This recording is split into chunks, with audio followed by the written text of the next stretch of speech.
Monsieur le Président, Monsieur le Ministre, Madame la rapporteure, chère Patricia Lemoine, chers collègues, œuvrer pour plus de justice sociale et redonner du pouvoir d'achat aux Françaises et aux Français, voilà deux boussoles de notre engagement politique au sein de la majorité présidentielle tout au long du quinquennat. Nous pouvons aujourd'hui être particulièrement fiers du travail accompli avec cette proposition de loi pour un accès plus juste, plus simple et plus transparent au marché de l'assurance emprunteur et de cet accord en commission mixte paritaire. Ce texte est un exemple concret qui montre que l'initiative parlementaire, le travail en bonne intelligence entre les deux chambres et la volonté politique font avancer concrètement les choses. Les députés de La République En Marche et de la majorité n'ont cessé d'être force de proposition pour trouver un compromis à la hauteur des attentes soulevées par ce texte. Et elles étaient nombreuses. Il en ressort aujourd'hui un texte porteur d'avancées majeures. Un nouveau droit, tout d'abord, pour près de 7 millions de citoyens disposant d'un crédit immobilier, un gain de pouvoir d'achat ensuite, et enfin une mesure de justice envers toutes les personnes souffrant de pathologies. Cette proposition de loi est le fruit d'un travail de longue haleine, entamé il y a de nombreux mois, notamment à l'occasion de l'examen du projet de loi d'accélération et de simplification de l'action publique, dite ASAP. Durant nos débats, nous avions débattu et voté les dispositions pour changer d'assurance emprunteur à tout moment, grâce à deux amendements différents que nous proposions Patricia Lemoine et moi-même. Malheureusement, la mesure avait été censurée par le Conseil constitutionnel pour cavalier législatif. Quel était le constat ?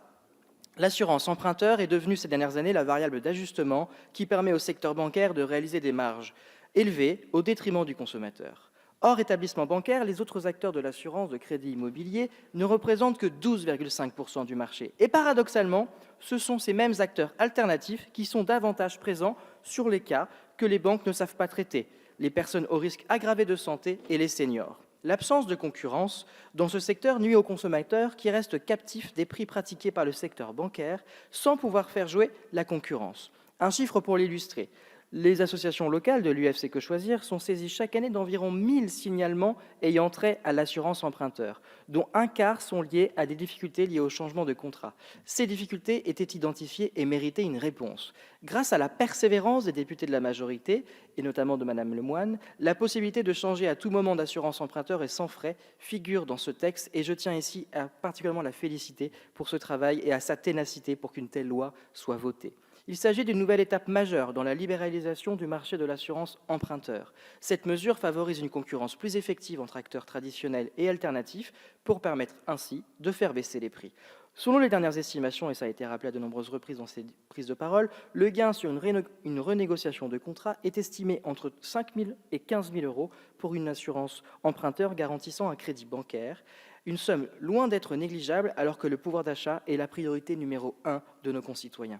Pour un crédit de 250 000 euros souscrit sur 20 ans, le gain estimé serait, lui, de l'ordre de 6 500 euros pour les plus de 65 ans et jusqu'à plus de 15 000 euros pour les 35-45 ans. Ainsi, cette mesure s'inscrit pleinement dans la droite ligne de l'action que nous menons depuis 2017, redonner du pouvoir d'achat aux Françaises et aux Français. Dans le même temps, la proposition de loi vient renforcer l'information du consommateur sur ses droits. Elle alourdit les sanctions pour les banques et assurances qui décideraient sciemment de ne pas informer leurs clients de leurs droits.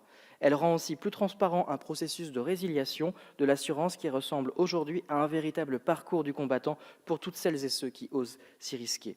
Ce texte est aussi synonyme de lutte contre les discriminations et de justice envers nos concitoyens malades de pathologies longues qui obtiennent grâce à elles de nouvelles avancées réelles et attendues de longue date. Conformément à l'engagement du candidat Emmanuel Macron lors de l'élection présidentielle de 2017, l'accord trouvé en commission mixte paritaire permet l'abaissement de 10 à 5 ans du droit à l'oubli pour tous les malades de cancer et d'hépatite C, quel que soit leur âge. C'est une nouvelle avancée majeure de ce texte pour laquelle, à titre personnel, je suis fortement sollicité depuis 4 ans par de nombreux administrés de ma circonscription empêchés dans leurs projets immobiliers. Je me réjouis à ce titre que l'abaissement de ce droit à l'oubli figurait déjà dès la première lecture à l'Assemblée nationale. Combiné à la possibilité de résilier l'assurance emprunteur à tout moment, l'abaissement du délai de droit à l'oubli va permettre aux anciens malades de cancer et d'hépatite C un véritable accès au crédit immobilier.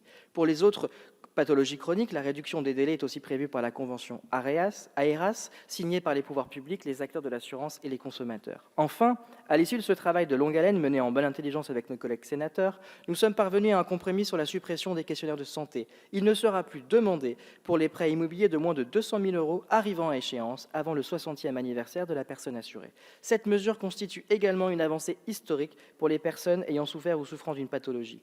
Chers collègues, le texte qu'il nous revient d'adopter ce soir permet d'améliorer concrètement le quotidien des Françaises et des Français. C'est aussi pour nombre d'entre eux l'espoir attendu depuis très longtemps. Voilà des années que le Parlement français évoque régulièrement le sujet de l'assurance emprunteur ou du droit à l'oubli sans aller jusqu'à prendre les mesures nécessaires et efficaces. Aujourd'hui, ce moment est venu.